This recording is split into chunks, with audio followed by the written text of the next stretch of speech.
Ready to light that fire by doing the things that make you come alive?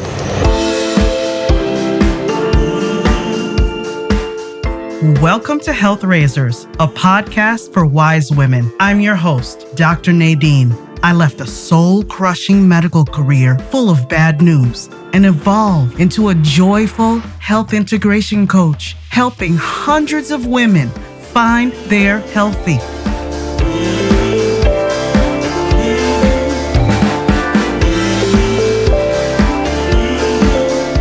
You're more than your dress size. Stop putting up with toxic relationships, swallowing your true emotions, and sacrificing your mental health. Stop using your body as a battlefield. You're always giving. You deserve to put yourself first, not just for your sake, but for those you love. Wise women, let's make ourselves a priority right now. It's time to raise some health together.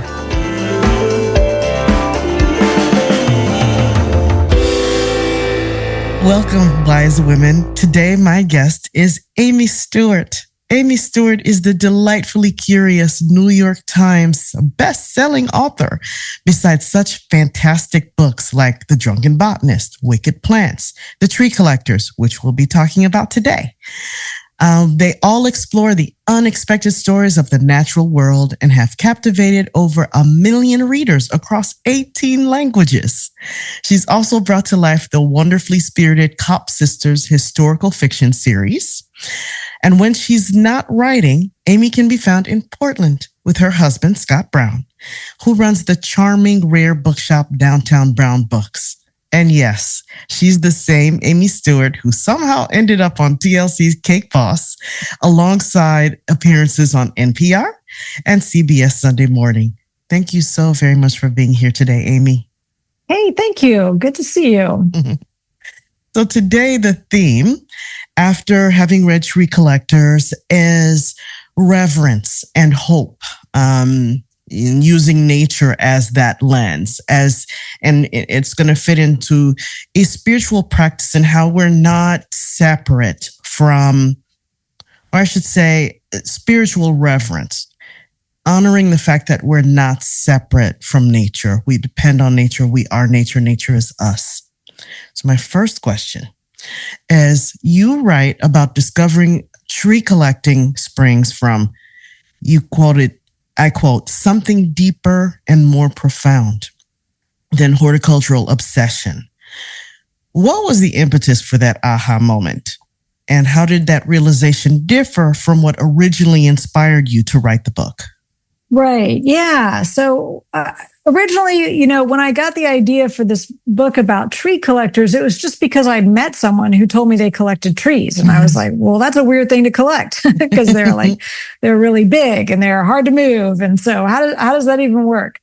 And I just kind of filed that away, in my head. But over the years, every now and then I'd meet somebody else who said they were a tree collector. And I was like, oh, there's more of you out, like how many are there of you? And so I decided I was going to write this book and kind of interview people from all over the world who collect trees, which can mean a lot of different things, but we can get into that. And so I guess at first I thought it was just going to sort of be this book where I would talk with, people who were sort of geeking out about trees, like tree geeks, and that were just super into their trees. And so it would be more about like, you collect oak trees. So like, what's so cool about oak trees? And you collect Japanese maples. And so why are you into those? But then I start interviewing people. And I realized that people were really just kind of opening up to me and really telling me their life story. Like I realized that there was no way to talk to people about their tree collection without them telling me kind of their life story and how they came to trees, right? And that in fact, for so many people, their tree collection was really it was more about how their lives have been transformed through their relationship with trees. And so then I realized like, oh, this is actually going to be stories about about the people and about these kind of deeper issues in their life, whether it's really a longing for community, whether it's, thinking about the next generations that are going to come after them. Like there are all these like much bigger life issues than I was expecting.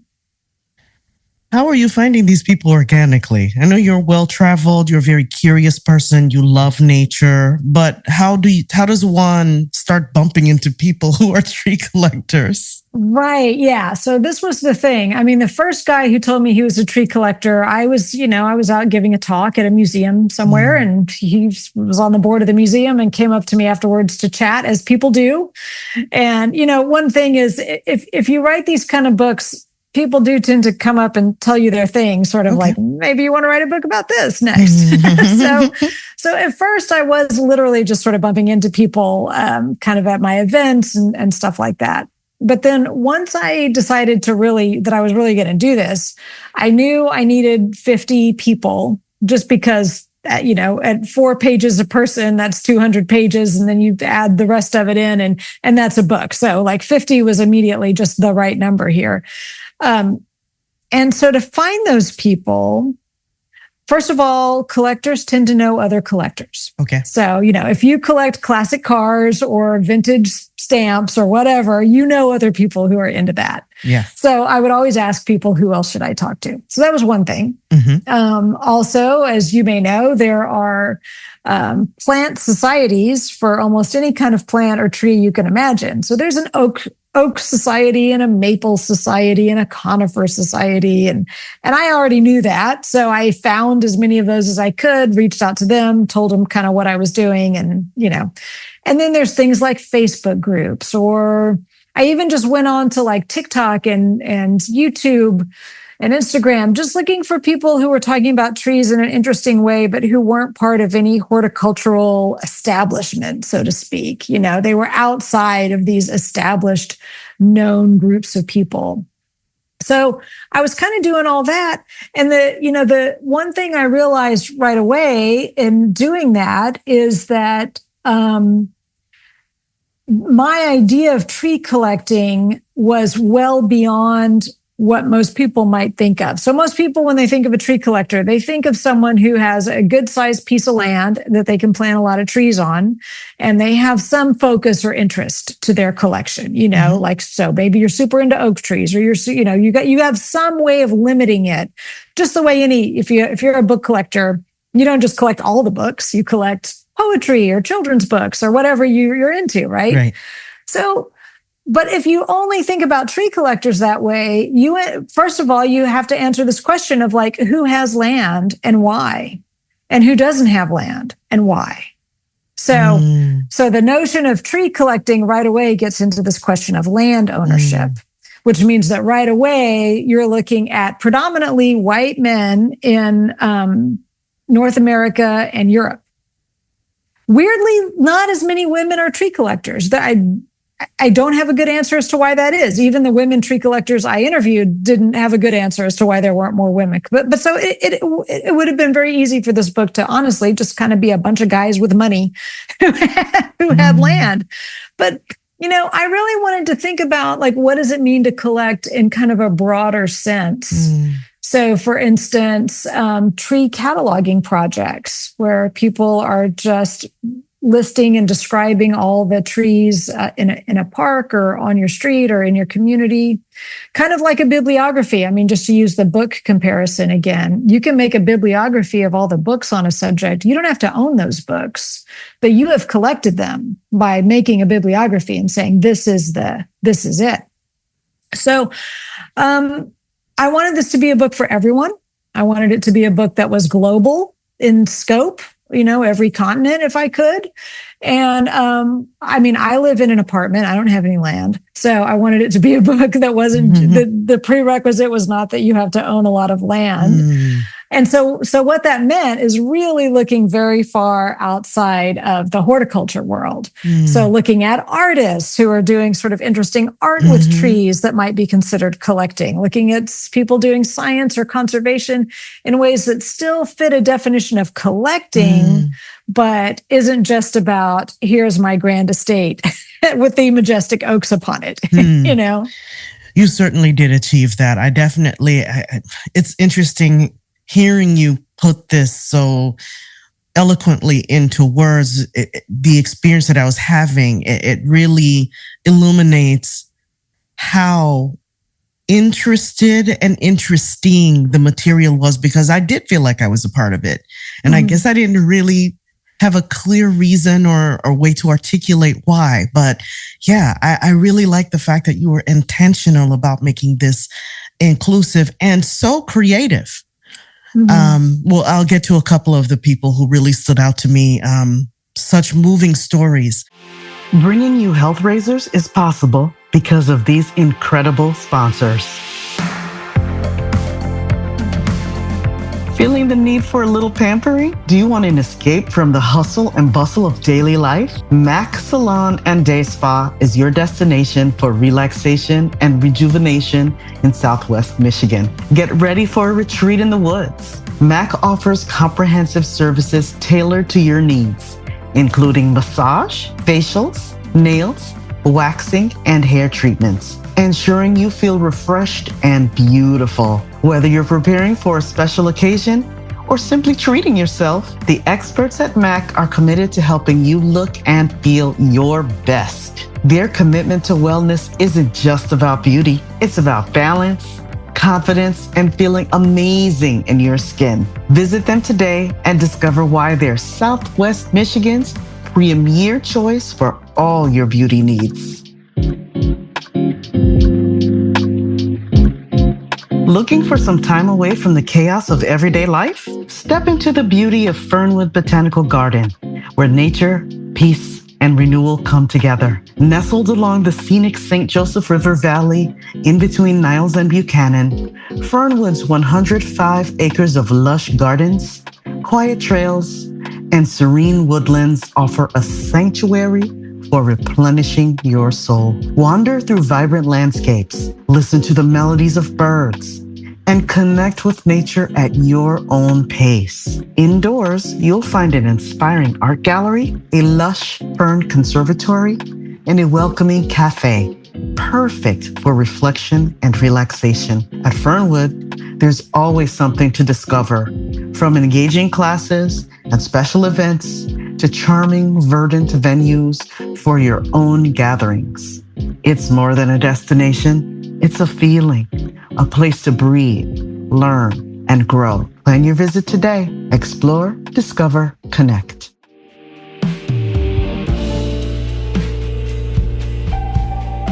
In the mood for coffee, tea, yummy pastries, or cool swag? My friends at Infusco have got you covered. Infusco Coffee Roasters is a cozy neighborhood coffee joint in Sawyer and St. Joseph, Michigan. Infusco stands for a healthy community. They craft irresistible seasonal drinks, sourcing local artisans' products. The flavors shine from quality ingredients, and their beans are roasted on site. They do not hide behind tons of sugar. Every time I go, I'm greeted by my name with a smile. Bad service is just non-existent. It feels like stepping into a friend's living room. They keep it personal. Old school, eclectic coffee mugs on the wall, fun merch, including stickers designed by artists, t-shirts, and sweatshirts. It's the perfect place to get to know your neighbors and chat with tourists. You will always find people deep in conversation. Special events keep it fresh. Community. Health, the heart of Sawyer. That's Infusco. I hope to meet you there.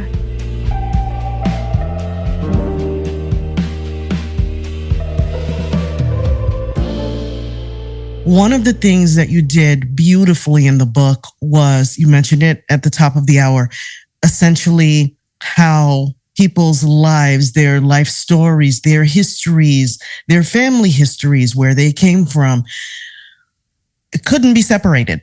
from why they were collecting these trees. So how did your understanding of what it means to have reverence for the natural world shift by talking to all of these different people? Oh, yeah, absolutely. Well, one thing that came up, actually, no one really came right out and said this. It was just something I started to realize as I spoke to tree collectors, is that trees are the largest living thing that we can see on a day-to-day basis. They're the only living creature bigger than us that we come into contact with on an average day. I mean, maybe if you have a horse, you are around a living creature larger than you day to day, but otherwise probably not.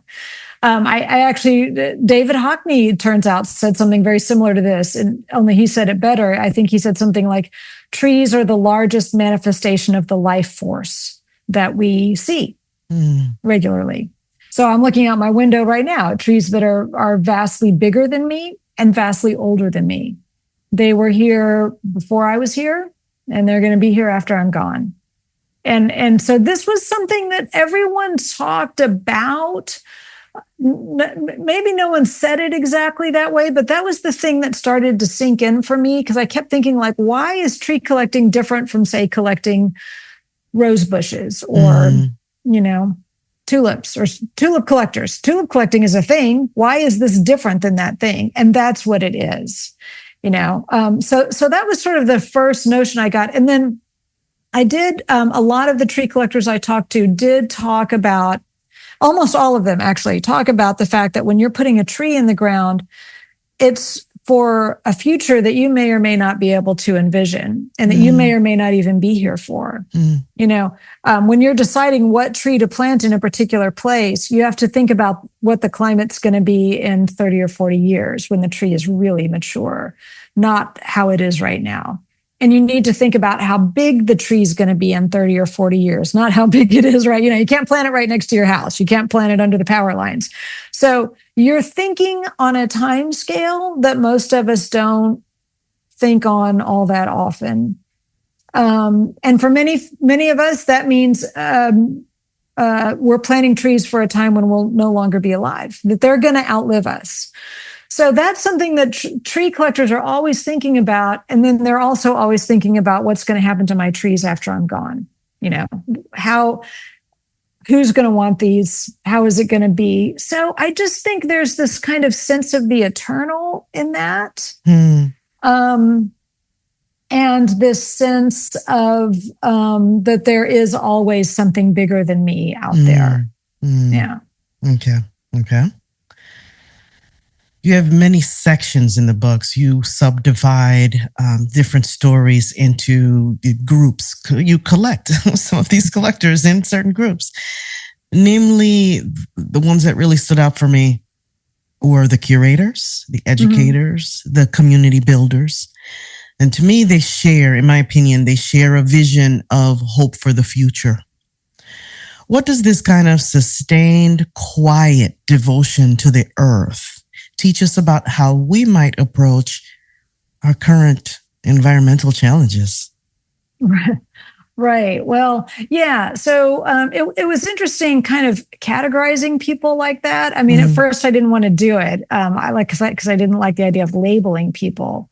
And a lot of people fell into more than one category, Yeah. So like I come up with this word healer, and it's like, well, a bunch of people could be considered healers in this book. But it does kind of give readers a little bit of an anchor point. And it makes it easier, I think, to see the connections between certain people. Like if you are reading it if you read it in order, which you don't have to do because you can just flip through. But if you do, you sort of like, oh, I can see the through line here. And so the thing is, and I don't know, honestly, if a lot of these tree collectors really were thinking about the notion of, one small incremental change and what a difference it can make over a lifetime. Okay. Know that they were necessarily thinking about that at the beginning, but it's something that's become very obvious to me, and also something that I just kind of think about more and more with everything I do and everyone I meet, is sort of like one person can do one small thing, and that can have ripple effects for a long time. And the sustained attention to one thing actually really adds up over the course of your life. Like now that I'm in my 50s, I realize like the thing that you start doing in your 20s, if you keep doing it, by the time you're in your 50s, it's grown in that way that like, a stock portfolio could grow, right? You hear about people who I invested $20 and now look at, you know what I mean? It's sort of like it multiplies. So, for instance, like there's this woman, Linda Miles in England, who, when she was young and just starting out, she and her husband bought some land, kind of rural land that nobody really cared about, far from anything, and started planting trees. But all of their trees were connected to particular people in their lives. So it was when a child is born, they plant a tree. If there's a graduation or a wedding or they plant a tree for these occasions. If someone dies, they plant a tree to remember them. And after doing that over a lifetime, I mean, you do that for 50 years. And what you have is not just this massive collection of really beautiful, stately trees, but you have all the people who are connected to those trees are now connected to each other through the trees. Like they come back to visit their trees and they have this kinship with one another that has come up through the trees. And that's the result of a life's work, Building that may community. not seem like much at any one moment. Like, oh, my niece was born and I'm going to go stick a maple tree in the ground. Maybe doesn't seem like a lot, but look at what it adds up to over a lifetime. Community building is what I'm hearing. Exactly. Right. Yeah.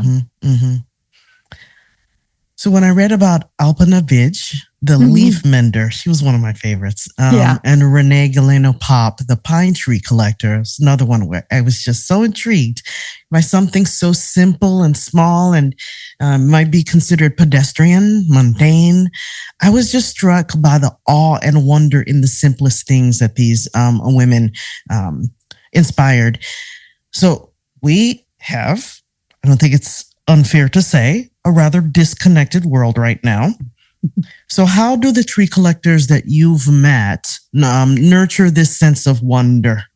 What practices or perspectives might they inspire to help us see the sacred in the everyday small pieces of things in nature?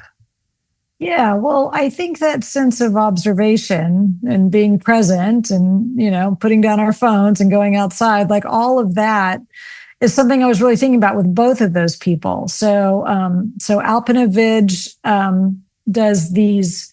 She's an artist who goes around. She lives in Singapore. She goes around picking up leaves that have fallen off of trees. And, all leaves have little spots and tears and holes where bugs have eaten them. And, they're sort of coming apart.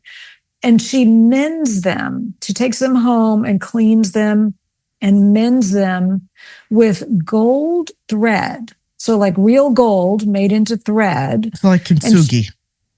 Yes. And she makes these very precise, beautiful, sweet little patches to mend them.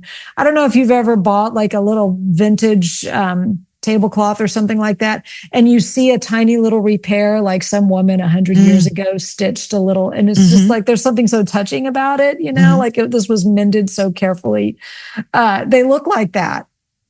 And so I was very interested in the idea of like treating this very ephemeral object, a leaf that's already fallen off the tree, and treating it with such reverence and care. She told me that one of her friends said, "I wish somebody could do that on the inside for me." And I just thought, oh, yes. So that level of just paying attention.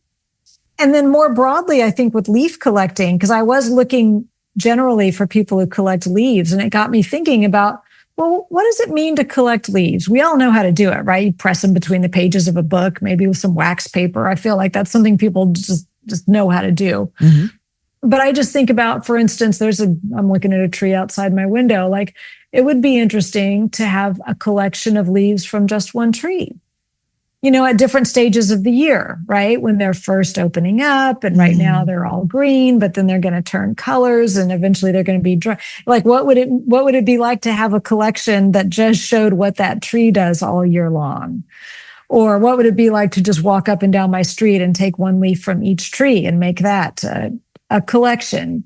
So I think that level of noticing and bringing them home and actually doing something with them.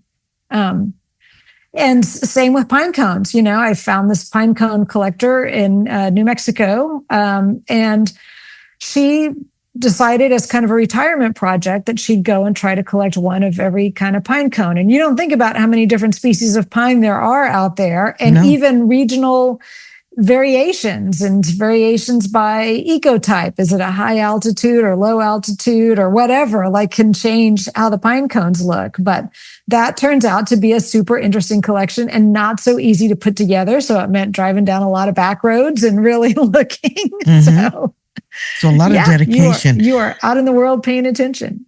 And so paying attention. So you took the words out of my mouth. It's another thing. People become very intimidated and maybe turn their brains off. When a word is too much in the zeitgeist, it just I feel like it doesn't mean anything after a while. So we talk about mindfulness, but it is an important practice. It is an important practice to slow down and actually, I was just listening to a podcast today where they were talking about time, where if you sometimes find yourself going, like I have, oh my God, June is almost over. Where did it go? Versus if you were really paying attention, like sometimes when I'm teaching my classes, sometimes it seems like that hour lasts a week because your focus is so pinpoint. You're there, you're present. And what a simple, uncomplicated way to be mindful and connected, to look at the leaves on the trees as you're walking and maybe decide how you want to collect them or maybe not. Yeah, right. I mean, I'm lucky to live in a place where we get amazing fall color, right? So there's these gorgeous leaves on the ground for a month or two in the fall. And I'm always telling people, if you see one you like, pick it up. You don't have to decide what you're going to do with it. You don't have to commit to it. You're not getting married to it. Just pick it up and carry it around for a little while. Collect it, choose it. Choose that leaf from among the other leaves and walk around with it. Just enjoy it. And just see how you feel. What's wrong with that? Yeah, just have it. Another theme that I noticed in the book is that many of your subjects found, and you mentioned this a little bit before, healing and transformation through their relationships with trees. What's a particular story? It might be hard, but what's a particular story that you can think of about someone whose life was changed profoundly by this connection? I mean, so many of them.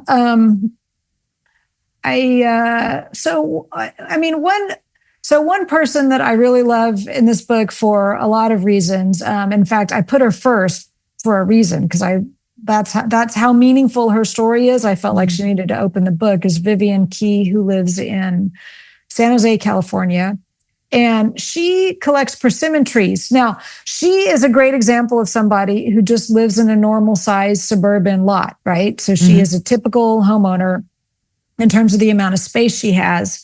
And she's very interested in persimmon trees because it connects to her sort of Korean heritage. Persimmons are sort of important in Korean culture. And also a way to stay in touch with her elderly relatives. She talks about in immigrant families, connection with your elders can be sort of awkward and weird and problematic. And there's these gaps, but she boxes up these persimmons and she sends them to her family. And it's it's a thing that they have in common and a thing that they can still share.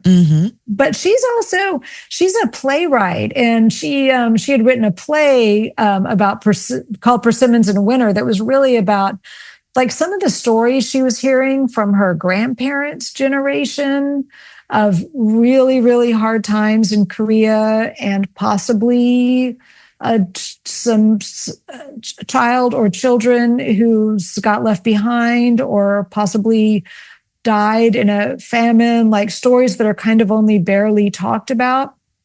that she sort of feels like there's this way in which planting these trees and trying to stay in touch with her culture and thinking about these kind of maybe forgotten children who didn't make it, that all of that comes together for her. So I thought that was very profound. Yeah. Another thing that your book includes are tips for unauthorized forestry, guerrilla tree planting, essentially courtesy of Joey Centauri. There's something so beautifully rebellious about the idea that reverence for nature might require us to sometimes break rules and be a renegade. Right. What did you particularly love or learn about Joey's story? Yeah, so he's done so many interesting things with his life and with his interest in plants. But in particular, like I really had to narrow it down to this one thing, which is he was living in Oakland, California at the time. And there was a big median strip down the center of a kind of a wider boulevard sort of street. And this median strip had been really neglected. They'd kind of planted some stuff there and then it had died. The city sort of lost interest and it just looked terrible. Well, Joey's a tree collector and he actually had some pretty interesting trees or could get his hands on some interesting trees. And he's just kind of growing in pots. So he decided he was going to plant out these median strips himself. And started doing it. And it would just be like going out in the dark of night when no one's really around, no one's really seeing what he's doing, putting these trees in the ground. Sort of hard to water them because there's maybe not irrigation there. He's got to bring water over and think about all that and just keep an eye on them over the years. So yeah, that really became one of his things. And not just on a neglected median strip, but maybe there's like a old warehousey kind of neighborhood that nobody's really paying attention to. And there's a place out in the back, you could just stick a tree in the ground. Maybe nobody would notice, stuff like that. So that got me very interested in this idea of, like renegade tree planting, like he talks about, like it's helpful to plant a tree that's a little bit bigger. Just so if a maintenance crew does come through, they just think it's always been there and they just hadn't noticed it before, as opposed to a little tiny thing that maybe looks too new and tender. So, but yeah, no, I think that's a very interesting idea. I mean, we've all heard of like guerrilla gardening and like those seed balls where you put the wildflower seeds inside some clay and then you just go throw those balls and hope that they germinate next time it rains. So, people have been doing that for a while, but it is interesting to think about like, well, why not try that with a tree? Why not just sneak one in somewhere where you think one belongs? I love it because you do provide so many resources in the book, which is it's great. A lot of links and very helpful tips for us to be able to go if we want to learn more. And so I've subscribe to Joey's, either it's a YouTube or Instagram, I can't remember right now, but he is hilarious. He is spirited. He is approachable. He is just a great human. And just I just love his approach to how he just the artistry of how he's personally offended by these lots or these trees that are planted, and he goes like, no one had this is no imagination for this. Like right. We can do better than this. I just love that. Totally. I love that with him. And again, it's inspiring because it's someone who didn't just sit back and feel helpless. I think it's so easy to feel powerless and helpless because anything you turn on, it's basically negative because fear sells, anxiety sells, and keeps us doom scrolling. But to have someone like this be so inspiring and do something so simple yet difficult, because he did have to kind of sneak around in the night, but to really be dedicated about it too. It was very, very inspiring. Yeah. What I also loved in your book, your watercolors. They're just so pretty. You painted these watercolor portraits for each person in the chapters. As you were involved in making these paintings, Did that creativity connect you a little bit more deeply to your subjects? How, if they did? Yeah. Yeah, well, yeah, that turned out to be a very interesting process. So when I first got the idea for this book and started noodling away at it, it was like January, February of 2020. So we all know what happened next. So, I'm like reaching out to people over Zoom and stuff, but thinking, oh, well, in a month or two, we'll be back to normal and I can start traveling around. That didn't happen. So I ended up talking to everybody over Zoom. So what that meant is that doing their portraits meant them sending me photographs. And that turned out to be a good thing because for one thing, it meant that they had a real say in how they were depicted, how they were portrayed, because they got to choose what kind of picture it would be. Okay. Yeah. So that was good. The other thing is when you draw someone's portrait, it's a very intimate thing to do. Mm-hmm. You're really paying attention to everything from the shape of their face to, their physique, how they typically stand. I mean, in some cases I'd have multiple pictures and I'd even maybe go through their Facebook page or people post selfies. And so you just sort of see like how they typically are in the world. And drawing somebody, you develop this great affection for everyone you draw because you're sort of like trying to capture them, which means observing them very closely. Like we talked about closely observing nature, and this closely observing people is kind of the same thing. So yeah, no, it was a nice process for me. But challenging too, so yeah, I drew pictures of the people and their trees. And if you ask most artists, like, what are the hardest things to draw? They will say people and trees. Like those are just classically. So I thought, what have I gotten myself into? But I'm glad I did it because what I wanted was for it to feel kind of like a sketchbook. Like I wanted them to look not like studio portraits, but like the sort of thing you could do just sitting there with a little sketchbook, the kind of thing I travel with. So natural, mindful, sort of like if you took your own book out into nature and you made your own observations, keeping it kind of simple. Yeah, I wanted it to look very handmade. I didn't want it to look so slick and polished and professional. Yeah. Beautiful. Beautiful. I love that. And it made the material approachable and pretty and interesting. As we're wrapping up, are there any, I guess, what would be some key nuggets, some simple messages that you really would love for an audience to take away from what you learned about the activity of tree collectors and getting to know these people's stories and how these people are, and we are all connected to nature? Well, one thing that I realized talking to these folks is that every time you plant a tree, I feel like trees come with hope pre-installed. You put a tree in the ground, and for the most part, only good things are going to happen from there. Like, it's kind of like so much of what we have to do on a day-to-day basis, every single decision you have to make, you're weighing the pros and cons, and there seems to be all sorts of terrible things that could possibly go wrong if you take this or that action. And we're all just sort of sometimes paralyzed, just frozen by like, what should I do next? Should I move? Should I quit my job? Should I go back to school? Should I, you know what I mean? Like all of these, like, what are we going to do? Planting a tree is just like almost always the right decision.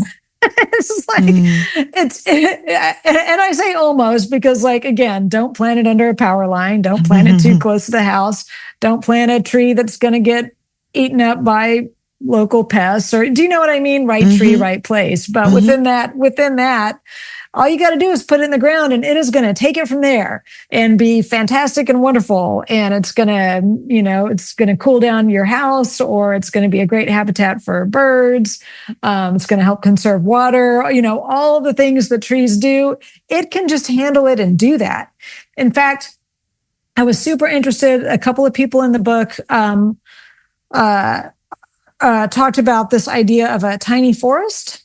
the Yes. Miyawaki method of planting. So this is based on a Japanese botanist who came up with this idea of very densely cultivating really small parcels of land to plant a forest, a tiny forest. So by small, I mean maybe the size of a couple parking spaces, or at most maybe the size of a tennis court. So this is something like in a good sized backyard one could do, and people have done. And it's basically where you dig the soil extremely deep, like way 3 feet deep, way more than we normally do. And you add a lot of aeration type material. So things that don't break down too fast, like rice hulls and stuff that'll aerate all that soil, and a lot of microbes and stuff like that. And then you plant native, local trees that are well suited to the environment, but you do all the layers of the forest at once. So the understory plants, the shrubs, the small trees, and the big canopy trees, they all go in together, pretty close together. And then you really just can walk away at that point. I mean, they're going to need water for the first year or two, and they might need some weeding, although you just do tons of mulch. And the idea is that you get very rapid growth, and pretty quickly the taller trees shade out the lower one. So it takes care of itself and sort of sorts itself out. But you end up with this really dense, rich forest that's basically impenetrable. Like you can't walk into it, but it's for the birds and for all the other critters to live in. And so I just sort of think like it's a great example of you just put that in the ground and you more or less just walk away from it, and nature just takes care of it from there. And I just think if you think about it, it's kind of amazing that any one of us could set that in motion. You know, you can go outside and get that started and walk away from it, and it's just going to do it. And that's because you were the catalyst for that to happen. This is definitely hopeful. I'm lucky enough to live in Southwest Michigan, and it's wooded where I live. So I look out the window and I see the different trees and the different seasons, and we have a lot of birds coming in. So, there's all this observation, and it's just a sense of peace, because I do compare it to when I travel to the city. I don't feel the same way. My shoulders visibly relax. I feel them relax when I come back to Michigan. But the point I want to make is, developers. And there's all this gorgeous, when I first moved here, it's all this gorgeous forestry, just all this open space. You drive down one of our main highways and you're just looking at wooded, expansive, beautiful space. And now we've had some people decide that they want to come in and, tear these trees down and put vacation homes or whatever other types of businesses there. So it's making me feel profoundly sad and frustrated and powerless.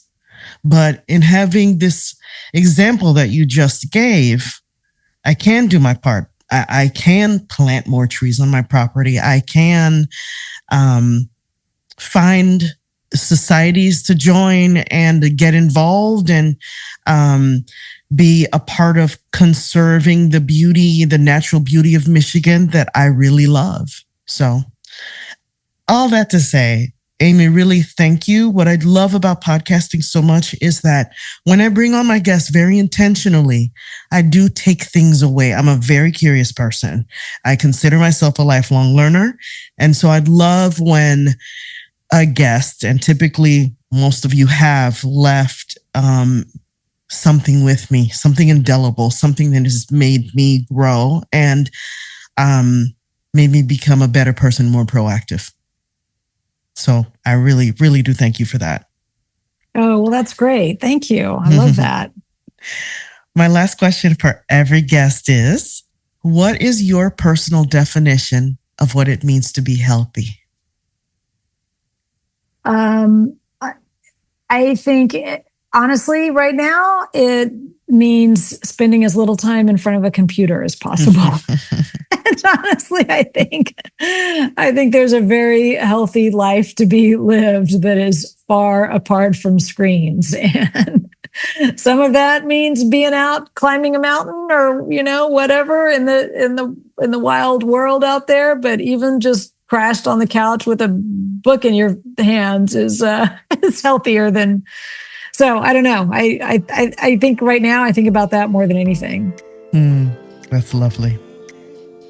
Thank you very, very much for being here. Oh, thanks. This was great.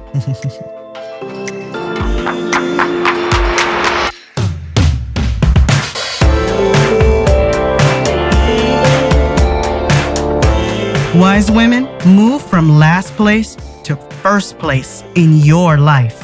Stop using your body as a battlefield. Let's raise health together with a customized health plan just for you. Contact me at npkhealthintegration.com. Thanks for listening. See you next time.